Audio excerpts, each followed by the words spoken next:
उन्हाच्या वाढत्या कडाक्यामुळे गायींची तब्येत बिघडली. शेतकऱ्याने फॉगर बसवत गोठ्यात तापमान नियंत्रणाचा केला अनोखा प्रयोग.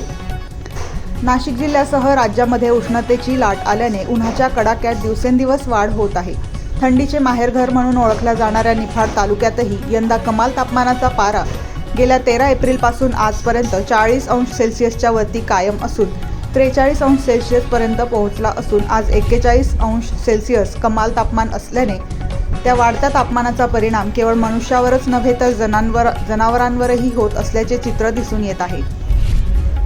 लासलगाव येथील शेतकरी प्रमोद पाटील यांच्या गायींची तब्येत उष्णतेमुळे खालावली होती. त्यामुळे दूध उत्पादनातही घट झाली होती. वाढत्या तापमानामुळे गोठ्यातील वातावरण अधिक गरम होत असल्याने त्यांनी गायींसाठी विशेष उपाययोजना करण्याचा निर्णय घेतला. गोठ्यातील तापमान नियंत्रणात ठेवण्यासाठी प्रमोद व महेंद्र पाटील या पाटील बंधूंनी सुमारे 7,000 रुपये खर्च करून पाण्याचे 17 फॉगर बसवले आहेत. या फॉगरमुळे गोठ्यात थंडावा निर्माण होत असून तापमान कमी ठेवण्यास मोठी मदत होत आहे. त्यामुळे गायींच्या तब्येतीत सुधारणा झाली असून दूध उत्पादनही पुन्हा वाढल्याचे ते सांगितले आहे. त्यांचा हा अनोखा प्रयोग या निमित्ताने यशस्वी झाला आहे.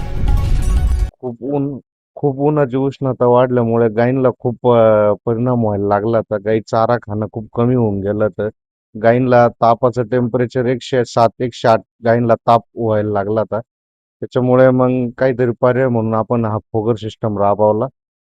एक 16-17 फोगर लावलेले आपण. एक अंदाजे याचा खर्च 6,500-7,000 रुपये आलेला आहे आपल्याला.